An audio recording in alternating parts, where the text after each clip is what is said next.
All right, you guys. So, Ticket TV live streams. Like, share, subscribe. Y'all tap on in to this video, to this channel.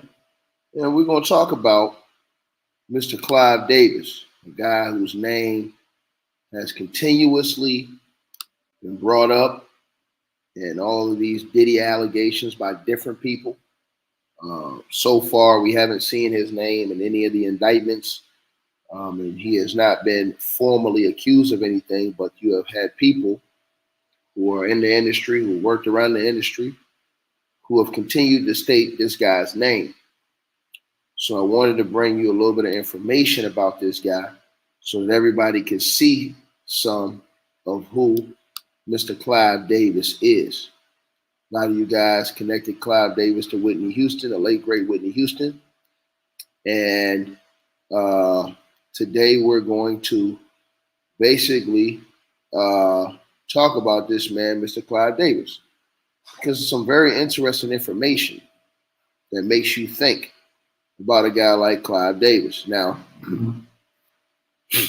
let's get some of the information first right here on Weekend. Y'all press 1 in the comment section if y'all can hear me.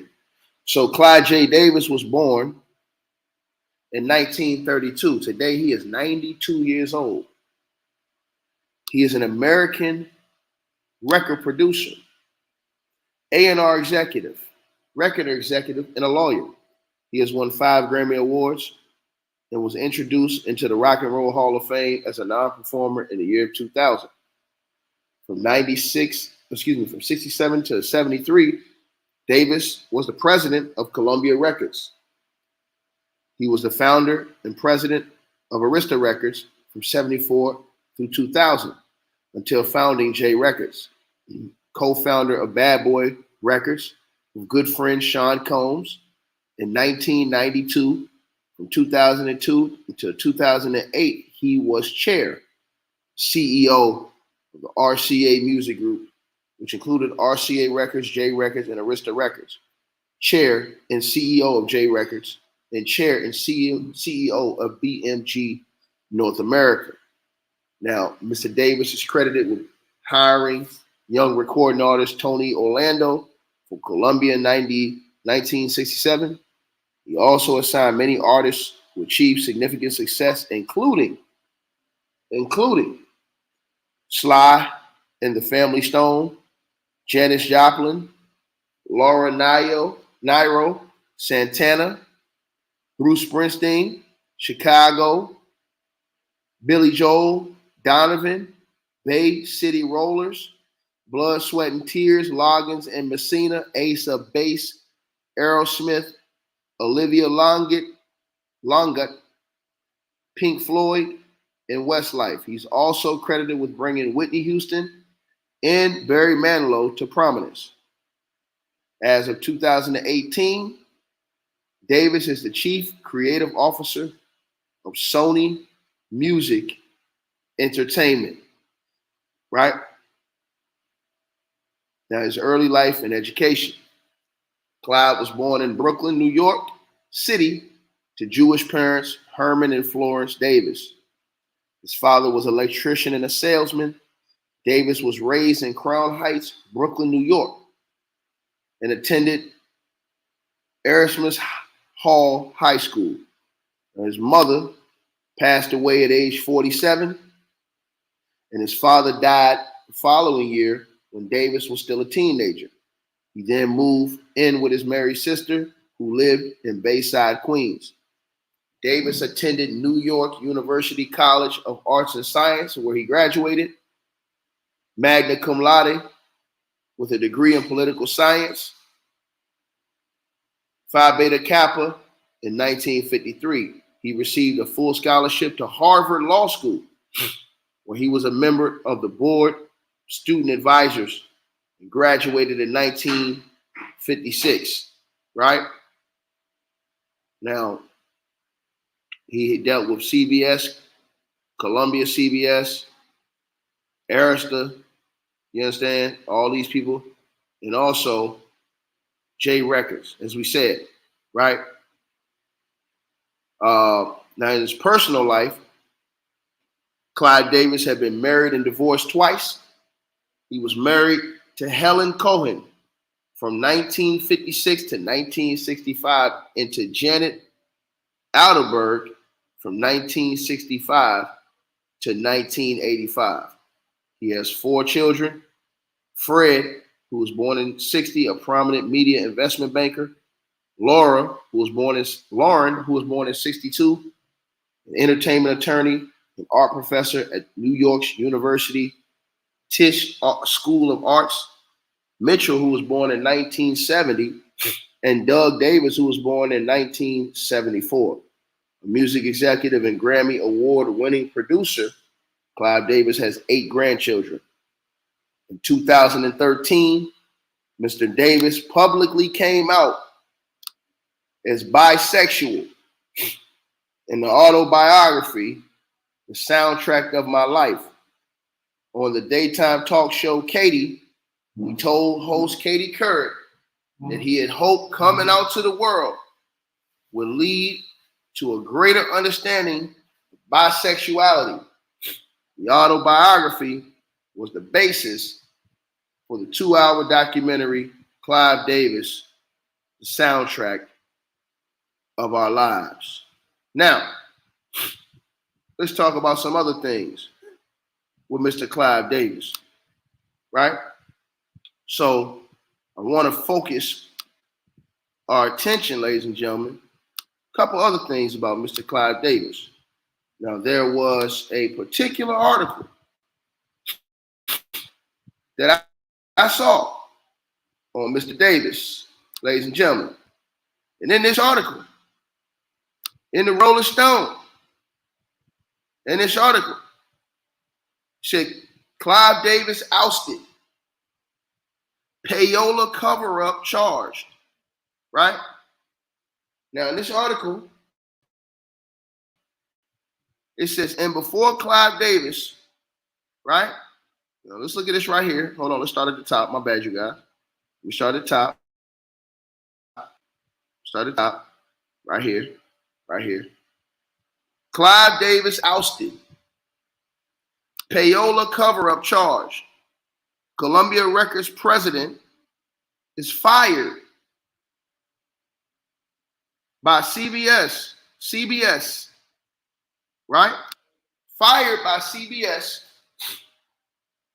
amid allegations of misuse of funds and providing drugs to artists and disc jockeys. July the 5th, 1973. Now that right there is a picture of Mr. Clive Davis and Sly Stone, the psychedelic soul group, Sly and the Family Stone, right? It's back from 1970. Now, ladies and gentlemen, it said, and the article says, Clive Davis must have known, but through the Memorial Day weekend and upon his return in the CBS building on Tuesday morning, May the 29th, he gave no indication that he was worried. To those who saw him that morning, he appeared relaxed from the holiday, and he moved directly into discussions on international operations with his division head, Walter Yetnikoff. At 11:45 a.m., Mr. Davis got a call.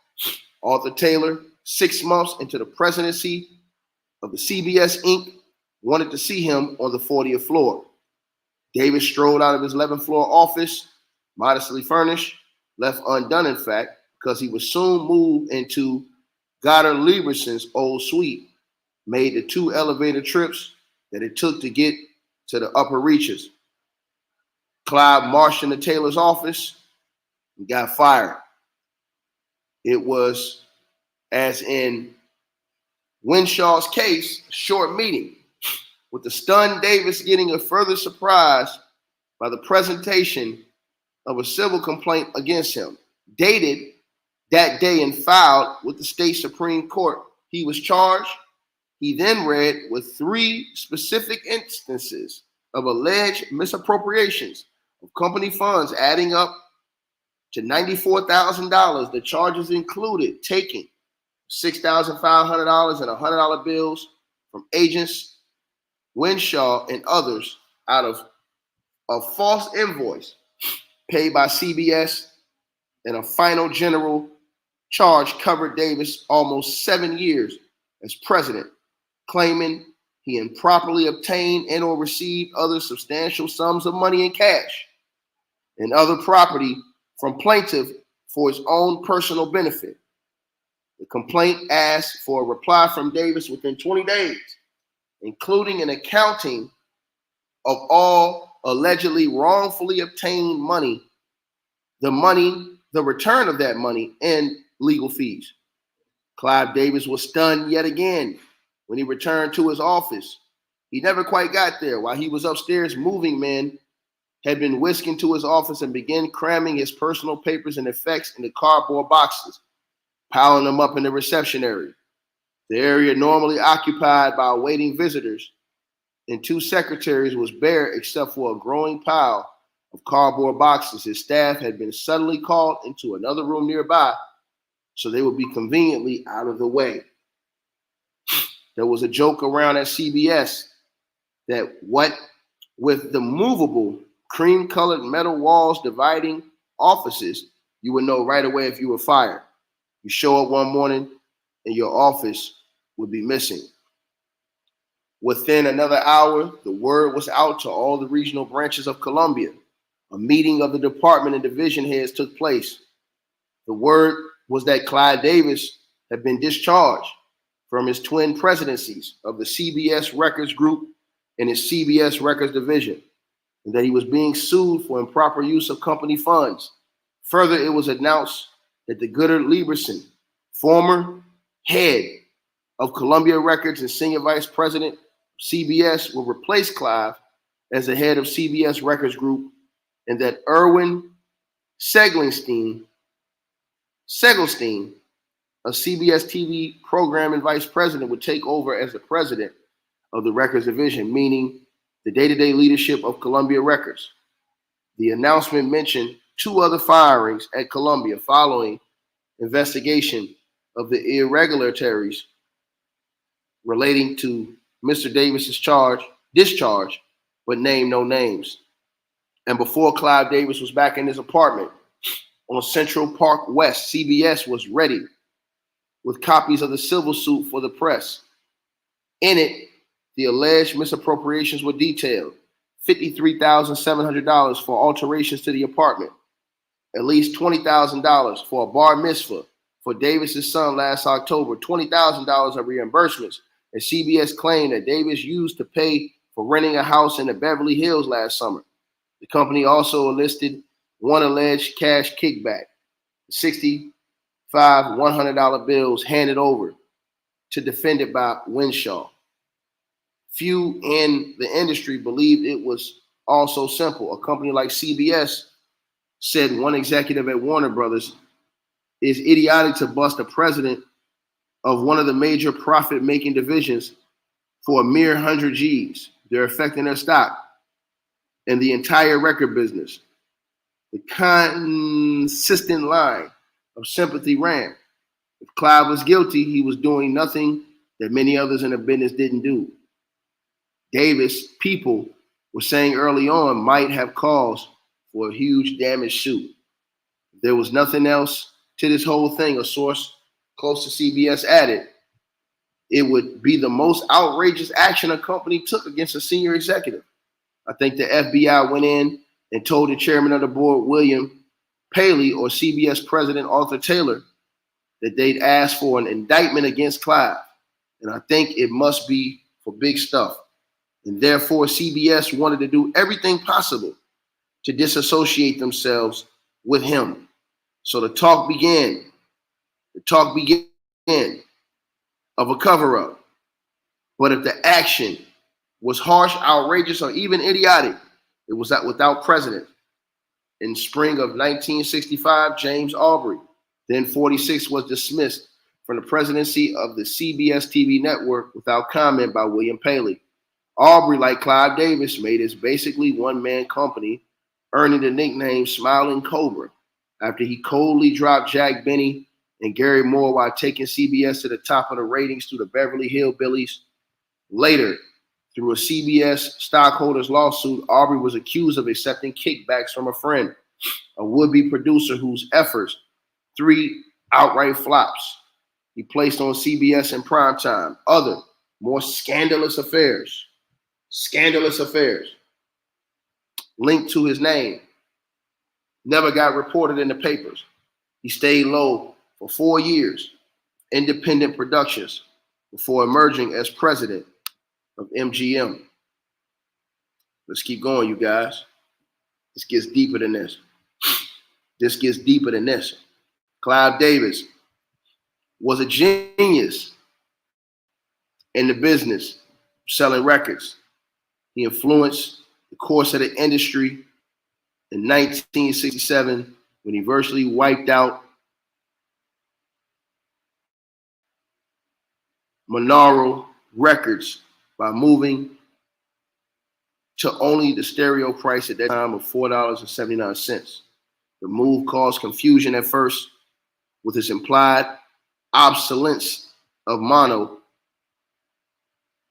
but within a year, Columbia was claiming an overall profit, always claiming records to be the, and you guys see that they cut that story off, but Mr. Clive Davis, according to this Rolling Stone article, had been fired by CBS amid allegations of misuse of funds in providing drugs to artists and disc jockeys. And remember, he also came out and admitted that he was bisexual. What does that have to do with anything? Well, you have all these allegations. People are linking him to Diddy, saying he allegedly groomed P. Diddy. People are questioning P. Diddy's preferences in the sack. You understand what I'm saying?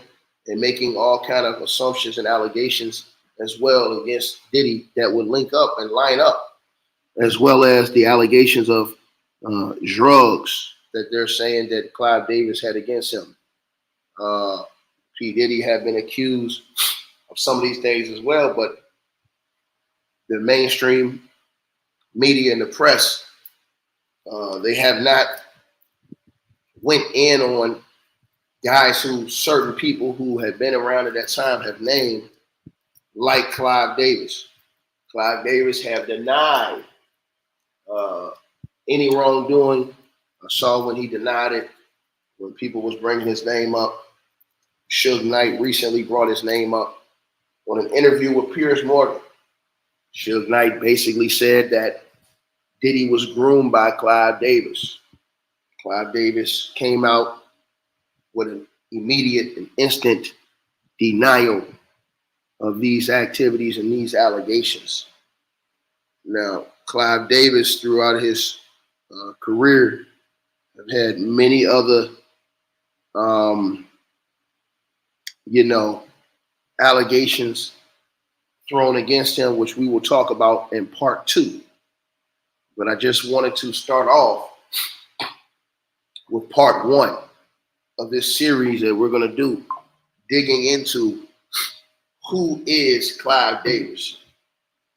So I hope you guys are strapped in, and I hope you guys are looking forward to part 2, because when we come back for part 2, we're going to really take a deeper dive into who is Clive Davis and what are some of the things that have been reported about him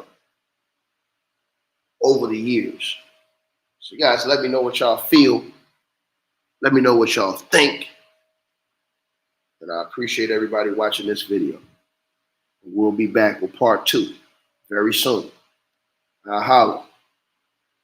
Man, holler back.